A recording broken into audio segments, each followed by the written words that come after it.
If you happen to open almost any Italian newspaper these days, you're bound to see one of her photos. Noemi Letizia is the most famous 18-year-old in Italy, or at least since Prime Minister Berlusconi went to her birthday party in a restaurant near Naples.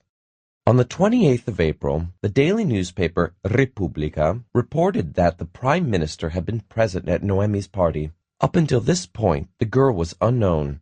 This news provoked a reaction by Berlusconi's wife, Veronica Lario, who announced her intention to file for a divorce. "I can't be in a relationship with a man who frequents underage girls." But she went further. Signora Lario defined the candidatures for the European elections announced by the PDL, Berlusconi's party, of girls from the world of show business as shameful trash. Finally, she declared, "I've tried to help my husband, as anyone would with someone who is unwell, but to no avail." But what is the relationship between Berlusconi, Noemi, and her family? And why has this bond become a political issue? The protagonists' stories are full of inconsistencies.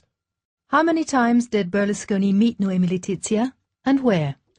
Berlusconi is very precise. He talks about few meetings always with the parents present. La fille n'avait pas eu aucune occasion de me fréquenter tout seul. The girl never frequented me on her own. She came to see me only 3 or 4 times, and always accompanied by her mother or father. J'ai eu l'occasion de la connaître avec ses parents, c'est tout. But Noemi, on the other hand, recounts more affectionate encounters. She refers to Prime Minister Berlusconi as Papi, or Daddy. I adore him. I keep him company. He tells me when he has a free moment, and I join him. I stay and listen to him, and that's what he wants from me. No one could ever imagine just how sensitive Papi is. I was at his side when his sister Maria Antonietta died recently. But where did these encounters take place? Noemi racconta testualmente. Noemi talks about Rome, Milan, Sardinia, and right from her first interview she talks in the first-person singular. After the divorce case came up, her father was to say, "I always accompanied her." The girl tells the Italian newspapers how Berlusconi has her future at heart. "He's always showered me with attention.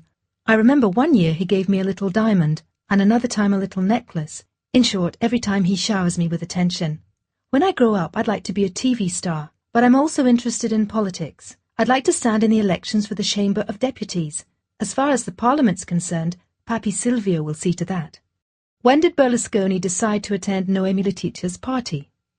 On the most important political talk show in Italy, Porta a Porta, Berlusconi explained how his arrival at Noemi's party was a spontaneous decision. Avendo parlato con Elio, a cui avevo detto che sarei andato a Napoli alla sera. "I was on the phone to the girl's father," said Berlusconi, "and when he found out I was to be coming to Naples for political engagements, he invited me to his daughter's birthday party. Since I'd arrived early at Naples airport, I went." E allora, avendo un'ora di tempo di anticipo, ho detto, sono andato.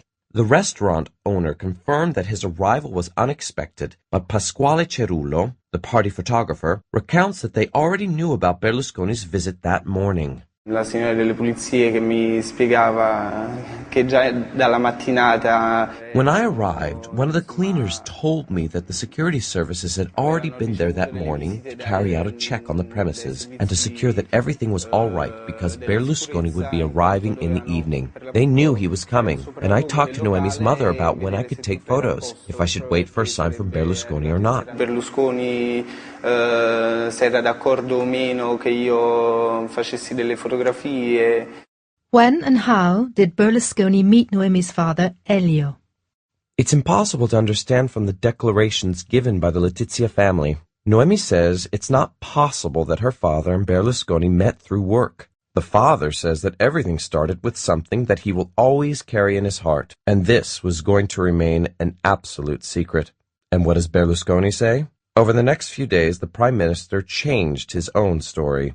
The Prime Minister's first version is that he's known Elio Letizia for years because Noemi's father was the late Italian Socialist Prime Minister Bettino Craxi's chauffeur. Berlusconi had been a dear friend of Craxi's. But after only a few hours, Bobo, Craxi's son, denied that Letizia was ever his father's chauffeur. The next day, an official government announcement was forced to deny that Berlusconi ever said that sentence. The press agencies and journalists present, on the other hand, confirmed he had.